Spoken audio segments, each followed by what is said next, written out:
ating select all button. Okay? So, yan. So, select all button. Makikita po natin siya. Ito po siya. Nasa tabi po ni A and then yung nasa taas po ni row 1. Ito po siya. Pag select nyo po yan, it means na lahat ng cells sa ating worksheet na-select po. Select all button po siya.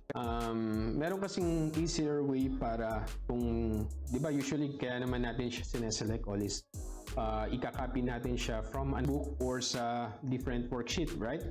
I'll show you later kung ano yung best practice po natin. Instead of using the select all button then copy and paste, huwag nyo pong gagawin yun. Mamaya, isi-share ko po sa inyo.